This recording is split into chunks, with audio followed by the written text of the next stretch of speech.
Good morning, everyone. Good morning. We are from Group 3. The reason why we are standing before you guys is because we are going to reenact a TV show. It's a talk show. We are going to show you how we do this assignment by doing it like a talk show. First, I will introduce myself. I'm Aprilianti Sumariwi as a moderator. And I'm Rena Saputri as a speaker one. I'm Wahyu Ananda Putra. I'm a journalist and today I'm as a speaker too. I'm Fitri, I'm present. I'm as an audience.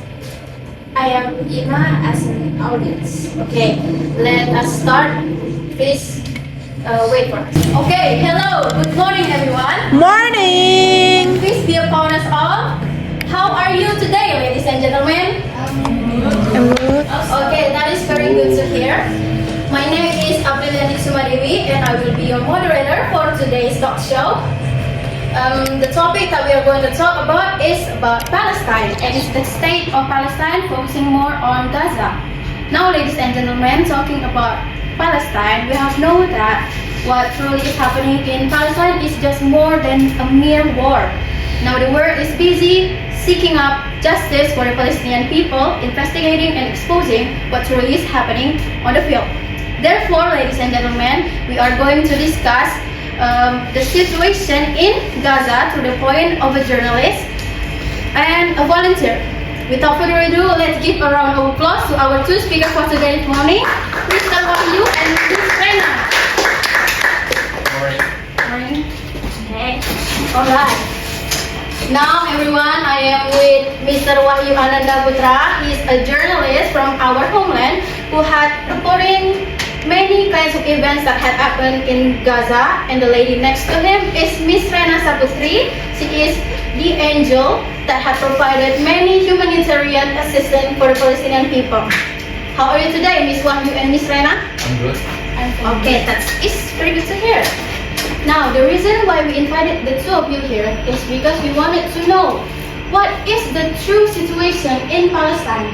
Because as you know, many big media has been reporting about this issue too, but they tend to focus more on the political side. So we wanted to know what is the situation on the field, the human feelings and so on. Okay, before we start, I wanted to tell you the procedure of our talk show. We usually have two sessions. The first session is the talk and tell that we are going to be doing in a second. It's the session where you are going to talk and tell us our stories and your stories to us, And the second session will be a question and answer sessions. It's where our audience will ask the two of you their questions and concerns. Now, are we ready to begin? Yes. Okay. I'm very curious about the perspective of the journalist first. So, Mr. Wahyu, can you tell us about the situation in Gaza through your perspective? Okay. First of all, good morning, guys. Morning. Thank you for having me. And It's a pleasure. I want to tell you about the latest situation in Gaza that I see. Okay. The latest situation in Gaza is very dire and alarming. Israel and Hamas have been engaged in that war since the October 7th when Hamas launched a surprise attack to Israel from Gaza. The war has caused a humanitarian crisis in Gaza where more than 2 million people live in strict blockade because Israel and Egypt. And then, according to Gaza Health Ministry, at least there is 243 people, including more than 100 women and children, have been died because of war. And then more than 1,900 people injured by the war. And many buildings, roads, power lines, water pipes, and medical facilities have been destroyed because of war, and leaving them with the little access to basic service and supplies like food, water, electricity, internet, and then the UN has warned of looming catastrophe and has called for an immediate ceasefire and humanitarian access. As a journalist, I've been reporting from Gaza a minute, the Israeli bombardment, trying to show the world the reality of the situation there, and the stories of the people who are living under siege and bombardment. How would you describe the situation over there? It's terrible. It's very terrible situation I've ever seen in my life. They live in very horrible situation. Even they struggle to access some basic basic goods like food, water. It's terrible situation there. Right. But I'm very grateful that you are now right here with us, and that means you still have the will to live. So, do you have ever encountered an attack before? Yeah. Right in front, have you ever seen an attack right in front of your eyes? Yeah. Some I've seen like bombardment, like earthquake. My neighbor, his house is destroyed by the bombardment. Okay. Now it seems that your reporting and focuses more on the building damage. Yeah. So maybe we can move on to Miss Rena. I want to know what's happening there based on the people's feeling. Miss Rena. So, Bismillahirrahmanirrahim. Classes into Allah. Good morning, everyone. Good morning. Before that, I want to say thank you to Ms. April for giving me the opportunity to be here. So, the situation in Gaza, Palestine, is actually very difficult to describe because every time I heard a bomb falling down at people's house, I also, as a volunteer, every time I heard the bomb, they're falling down on people's house and they're dying because the bomb blast, and I feel so scared, confused, and upset at the same time because I can't do anything for them, and I could also be killed as a result of that brutal attack because there is really no safe place, and the resident can only wait for the rescue, and the attack will happen when they are asleep. The children who are playing. The situation is not conducive, and many corpses were lying on the street. It's very sad to hear because it's like they're just waiting for their death coming onto them, just waiting for the bombs to fall on them. You cannot describe how depressed they must be feeling. So, where did you stay as a volunteer?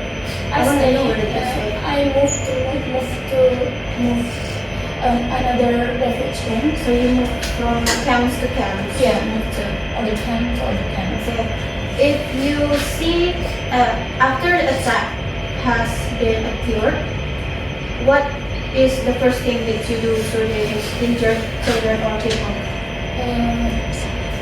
I'm carrying them. I take care of them. I take care of them, and I treat them every day. Okay. Well, ladies and gentlemen, now that we have heard a very horrible story about the state in Palestine, that it must be really hard to describe, and the situation is so unimaginable for us that are living here. I hope God continue to protect them all, to protect our brother and sister in Gaza. Okay. Oh, yes. I'm also curious. How did you enter Gaza? What is the procedures? I will tell you my Okay, experience. please, Mr. Wayu. As we know that Gaza is under strict blockade from Israel and Egypt as well. And access is only granted to those who have valid proposals and permit, of course. And actually there are two ways to enter Gaza.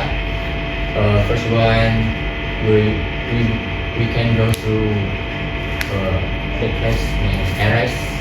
We're crossing from Israel, and second one we can through by Rafah from we're crossing from Egypt. Yeah, and both of them have their own ways and procedure, of course. And I actually entered Gaza through the Rafah crossing from Egypt. I have to follow a complex and certain procedure. First, I have to get a permit, like visa or travel permit from the Egypt authorities, and then I have to cross Egypt from the Cairo to Rafah crossing border, and after that I have to. It takes like 5 to 6 hours by taxi or bus, and then after I arrive in Rafah, I have to check. I have to get security check from Egyptian police. They ask me about my papers to enter Gaza, and then inspect my belongings, my stuff, and documents. And then, yeah, after that, once I crossing the border, I have to register to Palestinian authorities, which is Hamas, who control the side Gaza's border.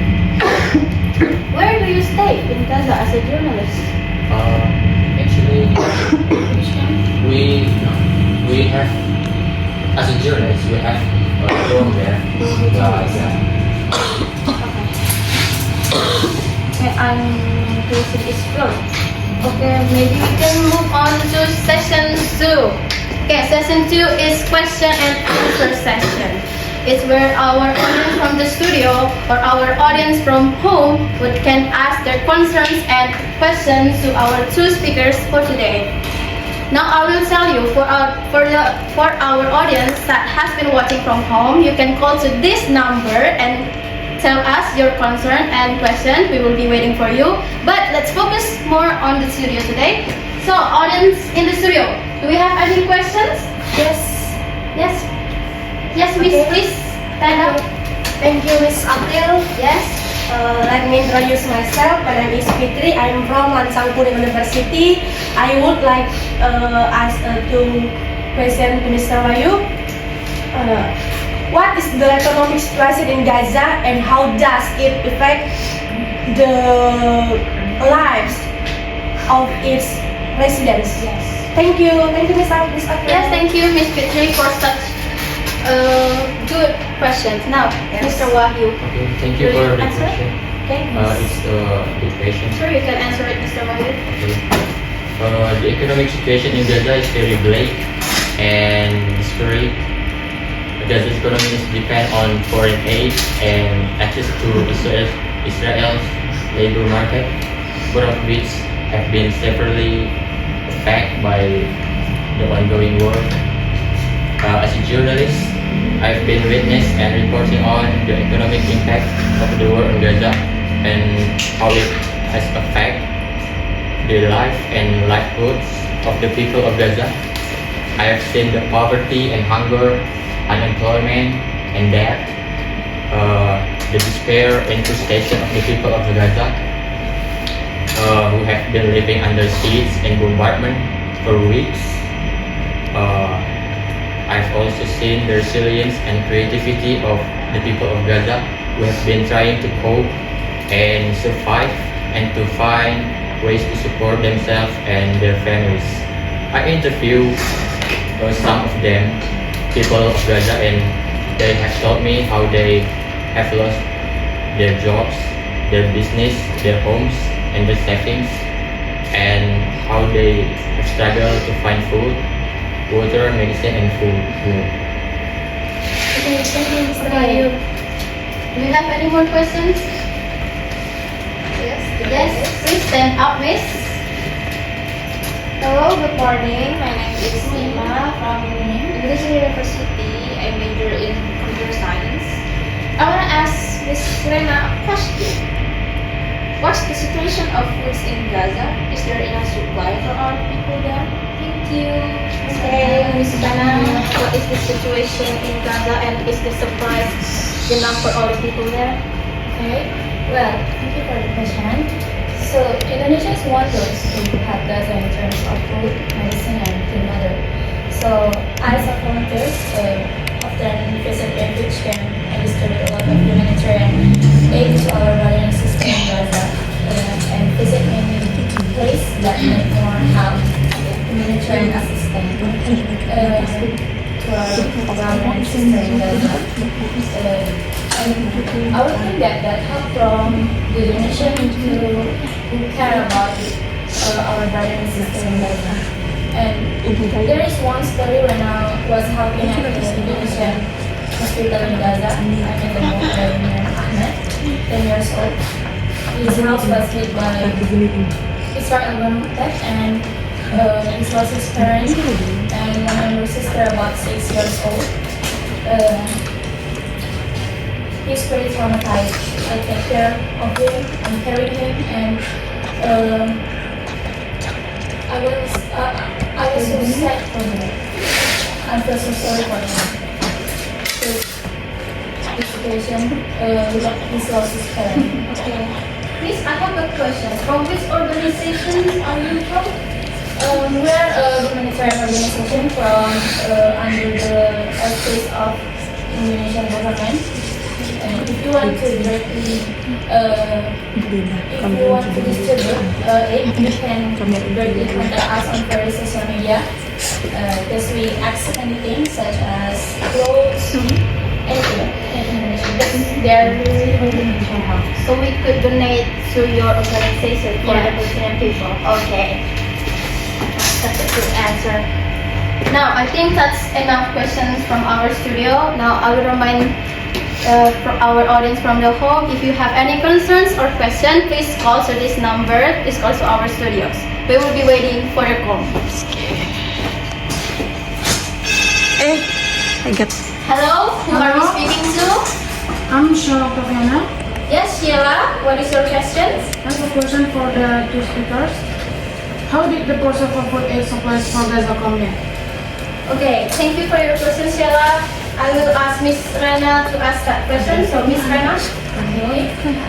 So, how about the food supplies into Gaza economy?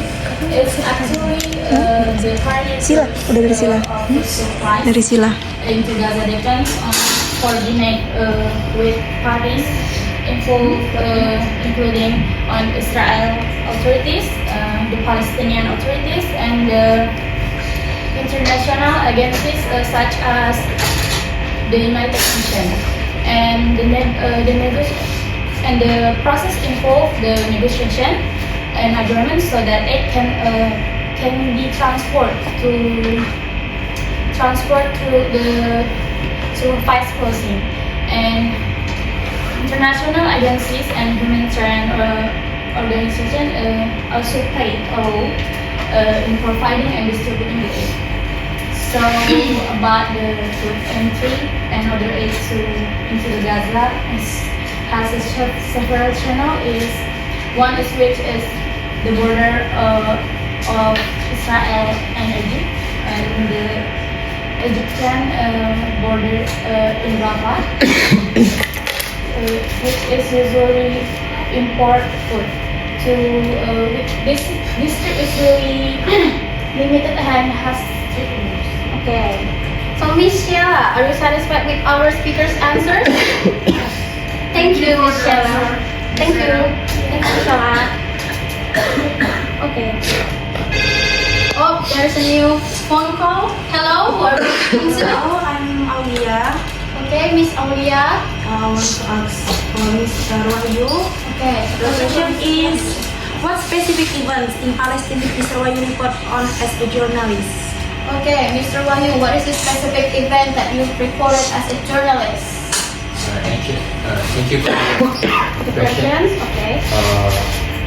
Actually, it's happened every day. Oh, yes. Like bombardment and airstrikes.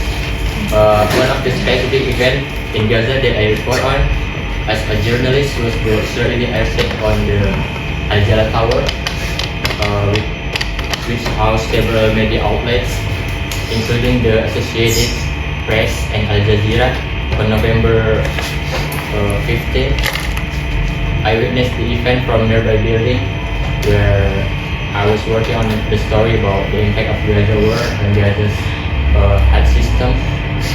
Also, the Israeli warplanes circling the tower and then firing missiles that hit the buildings, causing it to collapse in cloud and dust and smoke. I heard the screams, the sirens, and I felt the shockwave and the debris. I also saw journalists and media workers running for their life, trying to salvage their equipment and their archive. As a journalist, I felt outraged and horrified by the attack, which I consider a blatant violation of press freedom and international law. I also felt solidarity and sympathy with my colleagues who lost their office, their work, and their sources. I interviewed some of them, and they told me how they had received a warning from the Israeli army, giving them only 10 minutes to evacuate the building before it was bombed. Okay. Miss Aulia, does that answer your questions, Miss Aulia? Yes, thank you for the answer. Thank you for coming to our studio. Have a good day. Yeah, thank you. Alright, now our audience, from all the questions that have been asked, we can draw a conclusion. The first question is about the economic situation in Gaza, and the answer is the economic situation in Gaza is in dire because of an ongoing war.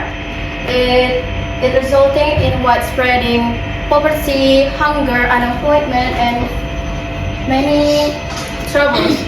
Also, the basic necessities like food, water, clean water, medicines, and fuel are also hard for the people to obtain. So it has some damage on their lives. And then the second question is there any enough supplies for all the people in Palestinian people? Okay. The answer is yes. And also, Indonesia is one of the country that has been actively providing aid for Gaza. They donate fresh water, food, water, medicines, and for the Palestinian people, which can be donated through volunteer organizations like what Ms. Raina has explained. And then the third question is about how did the food aid get into Gaza? The answer is the food aid getting into Gaza involves working together with the Israeli authorities, Palestinian Authority, and international group. And the entry point is at the Rafah border, at the Egypt-Israel border in Rafah. And the last question is, what is the specific events that Mr. Wahyu had reported as a journalist? The event that Mr. Wahyu had told us is the attack in Al Jalab Tower. He witnesses the destruction and the chaos and all the people that has been led fearing for their lives, and it's just a mess of destructions. Okay, I believe our talk show for today is on the ending, so I will say thank you for the two speakers for sharing your story, and I want to say thank you for the audience that has been listening enthusiastically for today's talk show. Let's give all of us a round of applause. Lastly, I'm Apriliantik Sumadewi as your moderator will take my leave. Good day everyone, thank you for your attention. See you later. See you.